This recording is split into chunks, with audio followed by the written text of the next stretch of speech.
그러나 이제는 노동자와 사용자, 중소기업과 대기업이 상생 협력하면서 생산성을 높이고 경제 성장을 이루어야 하는 시대가 됐습니다.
존경하는 노동자와 기업인 여러분, 반갑습니다. 오늘 우리는 42번째 국가 생산성 대회를 열고 있습니다. 이 시간에도 국내외 산업 현장에서 땀 흘리시는 노동자와 기업인 여러분께 먼저 감사를 드립니다. 오뚜기는 휴일 근무와 사고가 없는 생산 현장을 만드는 등 노사 상생과 경영 혁신을 구현하고 협력업체와의 상생도 앞장서 실천하면서 생산성을 높였습니다. 클리오는 직원의 76%를 차지하는 여성의 아이디어를 살리고 의사결정을 합리화해서 혁신적인 신제품을 잇따라 내놓으며 세계 시장을 넓히고 있습니다. 다른 수상기업과 경영인들도 비슷합니다. 한편으로 경영과 기술을 혁신하면서 다른 한편으로는 일자리를 늘리고 노사가 상생협력하며 기업의 생산성을 높이고 있습니다. 과거에는 노동 비용과 자본 등의 투입을 줄여 생산성을 높였습니다. 그러나 이제는 기술과 경영의 혁신으로 생산성을 높이는 시대가 됐습니다. 과거에는 사용자보다 노동자가, 대기업보다 중소기업이 더 많은 고통을 겪으며 생산성을 높이고 경제 성장을 이루었습니다.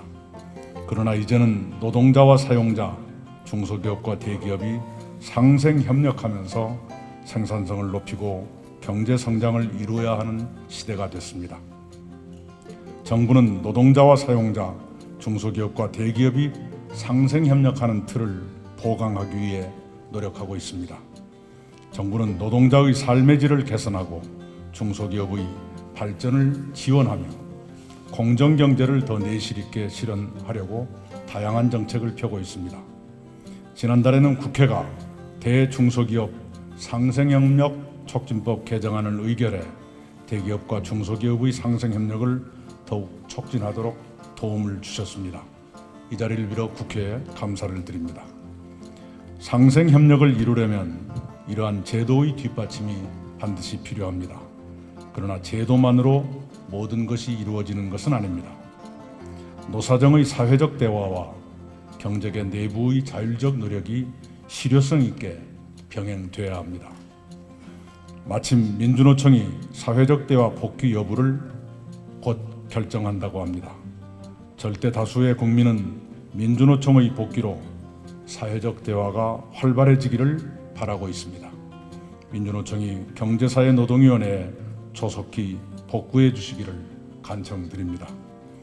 정부는 또한 기업의 혁신 역량을 키워 생산성을 높이도록 다양한 지원 방안을 시행하고 있거나 준비해 놓았습니다.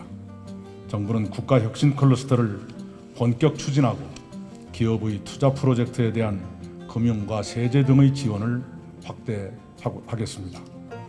혁신의 바탕으로 기여할 R&D를 활성화하기 위해 내년 R&D 예산을 사상 최초로 20조 원 넘게 편성했습니다. 스마트 공장도 2022년까지 2만 개를 보급하겠습니다. 정부는 신기술과 신산업을 가로막는 규제의 장벽을 더 대담하게 낮추겠습니다. 지난달 국회가 지역 특구 법안 등 규제 혁신 법안들을 의결해 한국형 규제 샌드박스 도입을 비롯한 규제 혁파의 큰 길을 열어주셨습니다. 국회에 거듭 감사드립니다. 정부는 규제 샌드박스 TF를 꾸리는 등 후속 조치를 신속하게 진행하겠습니다. 존경하는 노동자와 기업인 여러분, 우리 국민과 정부는 여러분의 노고를 잘 알고 있습니다. 정부는 노사 양측의 어려움을 살피며 양측 모두의 발전을 돕겠습니다. 감사합니다.